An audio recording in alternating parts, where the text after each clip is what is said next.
Welcome to Lecture 26, Part 2 of the lecture By the Bomb's Early Light, 1945 to 1953.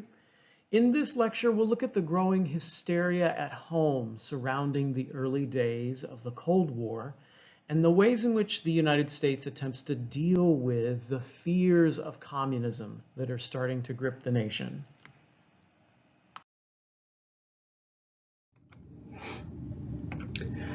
Inside the United States, containment takes on a different trajectory because the worry is, what if there are communists in America? What if there are people operating inside the United States to bring down America from within? And in order to counter that threat of internal communist plot, Truman establishes a loyalty review board in 1947 to figure out who might be a security risk, who might betray American interests to the Soviet Union. And of course, you would suspect, yes, they're looking for people who are socialists. They're looking for people with communist party ties, those sorts of leanings. But they're also kicking out alcoholics and gamblers and gay people as well. You're probably thinking, what do these people have to do with, communism? Well, they're not necessarily communist, but alcoholics, might get drunk and spill secrets. Gamblers are in debt, and maybe a communist can offer them money in exchange for secrets.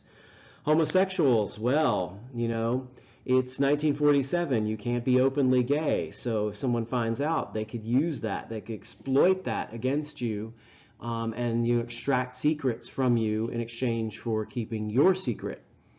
All of these people are deemed un-American, as you can tell from these headlines here. These perverts are ousted in the State Department. And eventually, Truman will fire thousands of people from the government of the United States. People whose lives were ruined because of the context of the time made their identities unacceptable. So lots of gay people are exposed and shamed and horribly mistreated by their families.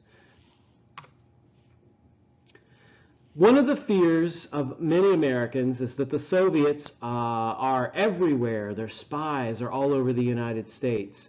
So maybe there's a communist, a red, around every corner. And this fear amps up the heightened distrust inside the United States of your fellow person, your neighbors, your friends, everyone. There is a law passed in 47 requiring communists to register with the federal government. Not that many communists are going to do that. Why would you willingly go register? Doesn't make a whole lot of sense. And to make sure that the communists are not going to infiltrate every sphere of American life, the House Un-American Activities Committee, which operated from 1938 to 1975, set out to figure out where the communists were. HUAC, which is what you can use in your essays, because who wants to write out House Un-American Activities Committee? HUAC investigated Hollywood communists, because who is going to be actually more likely to really lead you astray? It's a Hollywood star, someone who can act and trick you and make communism look glamorous and sexy and awesome. So they investigated people, they called witnesses. Some people refused to testify. 10 of them were known as the Hollywood 10. Others were blacklisted and could not work, and that included screenwriters and directors as well as actors, simply for being tainted with the idea that they might have communist sympathies, or maybe their friends were communists, or maybe once in 1935 they went to a party where socialists were there because it was cool and hip then. Hollywood did play on the sphere of communism. You can see here, I married a communist, right? Her beauty served a mob of terror whose one mission is to destroy. And there's actually a poster version of this that shows her in a red dress, to carry across the symbolism even further. Other people were really not sure that this atmosphere of fear was a good thing. Herblock, a well-known cartoonist that we'll see his work all the way through Bill Clinton's presidency, questions whether or not it's a good idea that people are going around smearing each other with communism. After all, it's preventing freedom of speech. People aren't talking. They're afraid of, protecting their civil rights. People are afraid of sharing or questioning or, thinking about ideas that might be different and new. All the hysteria is putting out the fire of liberty, according to Herblock. And Herblock, along with a lot of other folks, tried to question this atmosphere of intense scrutiny and fear, but of course ran the risk of being called communists themselves. It was very easy to accuse people of communism, and you could do so with the flimsiest of evidence. Herblock is, of course, exaggerating here. I have new evidence. Joe Zilch is a red. What's your evidence? Well, it's written on a fence. So it might not really be good evidence at all, but being simply questioned, labeled, automatically destroys your character, whether you're guilty of anything or not. Probably one of the weirdest and silliest condemnations of subversive activity was the American Legion issuing a resolution condemning the Girl Scouts for communist activities and witchcraft. Yeah, stand fast, men. They've got marshmallows. You knew it, didn't you? Those Thin Mints are just a gateway to socialism. Were there spies in the U.S.? Well, yes, there were.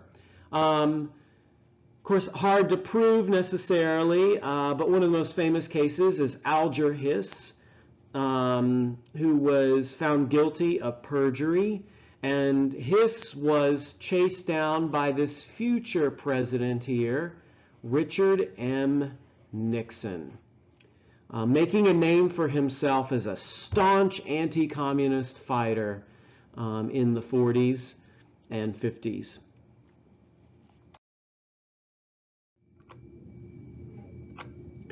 The story of our fears of communism also has to include the economy in the 1940s and 50s. And one of the things driving many Americans is the fact that they are getting supported by the U.S. government through the GI Bill, giving veterans a chance to get loans for housing and education. And they don't want to lose that.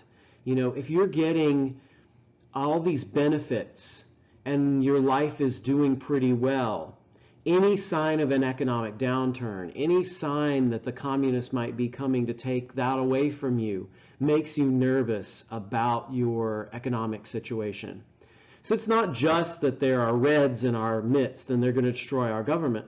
They're going to destroy our very way of life, the fabric of our economy, our freedoms, our individuality, our capitalist way of doing things. So all these veterans have a lot invested in what's going on in their lives, and they don't want to see that taken away. So when there's a recession immediately in the post-war period, because of a decrease in military spending, it's going to heighten fears. It's also going to increase labor strikes and inflation. And people are going to say, striking workers, is that communist inspired? What's going on with these prices? Is this some kind of plot to sow discord and disillusionment with the American economy? This atmosphere of subversion and suspicion extends even to economic matters, to make Americans worried they could lose everything they care about. All of this fear plays a role in the drafting of the Taft-Hartley Act of 1947. Taft-Hartley closes down closed shops. And you're thinking, what the heck is a closed shop? A closed shop is where you are required to join a union as a condition of being employed in a company.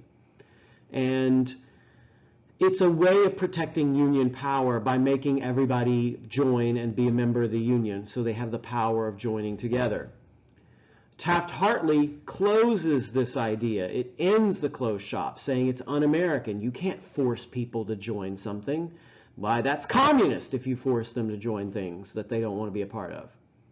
It also allows states to pass right-to-work laws, which will further erode the power of unions and allow companies more leeway in hiring and firing people, since workers won't have nearly the same level of protections as they had before. Truman tried to veto this bill. Congress overrode his veto. And what's driving it is a fear of communism in unions. We need to shut down and limit union power so that socialists and communists don't infiltrate our working class folks and, undermine the United States economy from within. One thing that's not even up here on the Taft-Hartley Act, one of the provisions requires union leaders to sign a document saying that they aren't communist and they're not a member of the Communist Party. So here's some ads for the GI Bill. So veterans are going to take advantage of the ability to go back to school, to buy a home, and they don't want to lose that to communism. They don't want to give up that freedom that they fought for. Taft-Hartley was deemed by labor unions as the slave labor bill. That might be a little bit of rhetorical exaggeration on their part. After all, it isn't slavery. There is a difference. And clearly they were opposed to it. So was Truman. Truman considered it actually a violation of freedom of speech and freedom of association.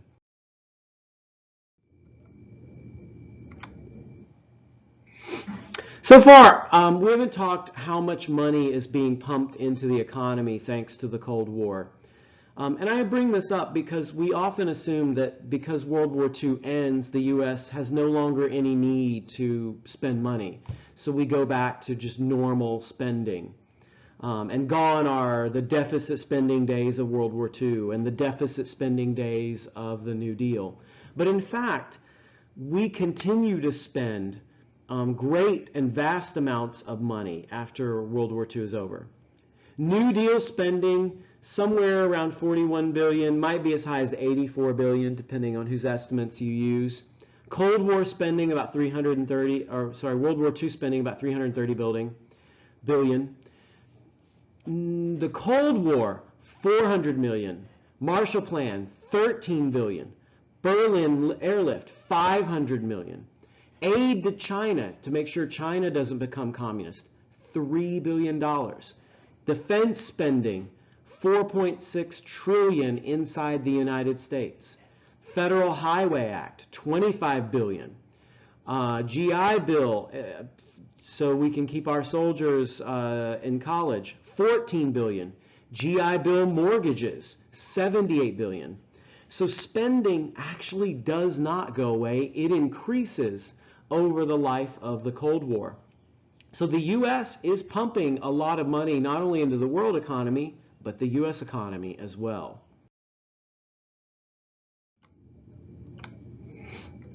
By 1948, Truman has finished out what would have been FDR's fourth term in office, and now it's time for an election to see if he can win an election on his own. Truman was seen as not really electable. He's the underdog. There's no chance he's going to win the election of 1948. And there's a lot of divides within the party. There's some people who like Truman. They're more in the middle. There's a progressive wing of the Democrats who reject containment and actually call for more diplomacy with the Soviet Union. So they tend to be on the left of Truman. There is a right-wing side of the Democrats known as the States' Rights Party, or Dixiecrats, and they're essentially Democrats who don't like black people, which would be a terrible name for a party, so States' Rights Party sounds a whole heck of a lot better. And what they are opposed to is anything to help African Americans attain their civil rights. They do not want the federal government involved in that. So essentially, they're racist. So everybody thinks that Thomas Dewey is going to win. He's the easy campaign winner. And he runs the most vague campaign you probably have ever seen in American history. His speeches are boring. His campaign presence is boring. He's milquetoast, white bread, mayonnaise, boring. How can he lose? He hasn't offended anybody. One reporter said you could boil down all of Dewey's speeches to the following 4 sentences. Our rivers are full of fish. Our agriculture is strong. You can't have freedom without liberty. The future lies ahead. I mean, how can you lose with a campaign like that? But he did. Thomas Dewey was not our next president after all.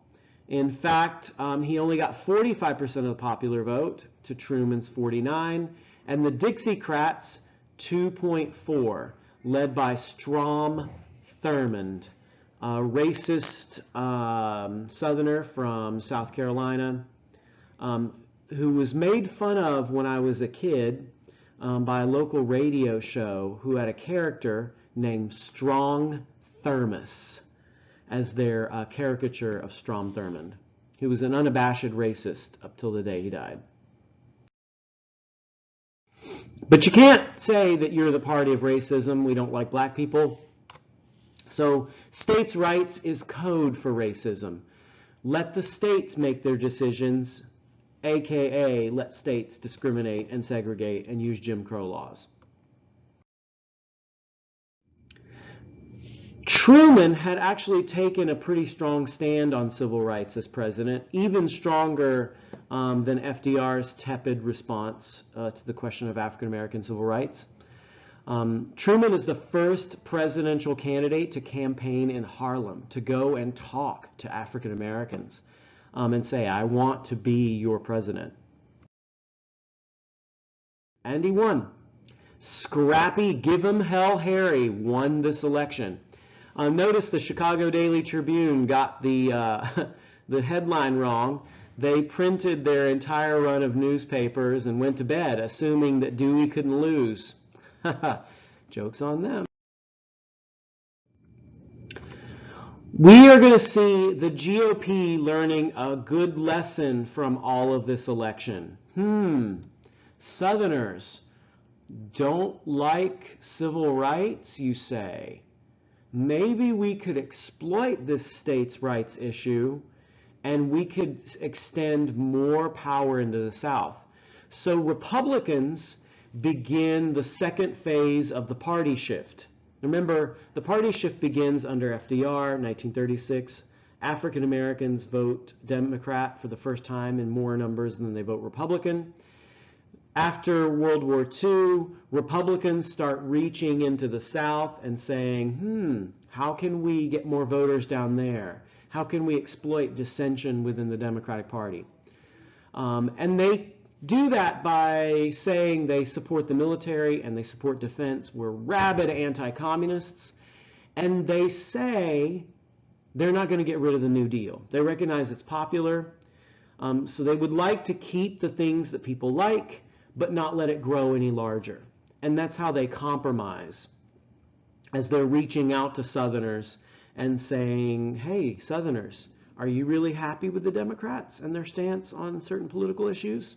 Maybe you should think Republican. Truman's domestic plan was known as the fair deal. Think back to Teddy Roosevelt had the square deal, FDR had the New Deal, Truman's got the fair deal, which included plans for the expansion of Social Security, benefits to more folks, raising the minimum wage from 40 cents to 65 cents. Woohoo! That'd be about $6 and some change today. Public housing for folks, not a new idea, but he wants more of it so that we can increase the availability of housing for the poor. And, this one's a shocker, national health insurance. Most of his proposals do not make it because they're seen as too socialist, too left-leaning. So both Republicans and conservative Democrats will vote the fair deal proposals down, and very few of them will actually pass. Truman is more successful in the arena of civil rights. Even before the election of 1948, he launched a Civil Rights Commission, which issued a report criticizing lynching. Remember, FDR wouldn't even take a strong stance on that. Called for voting rights and detailed all the ways Southern states were denying Black Americans the right to vote. In 1948, he ordered the desegregation of the U.S. military, so no more Jim Crow military. That's a big step to signal his commitment for civil rights.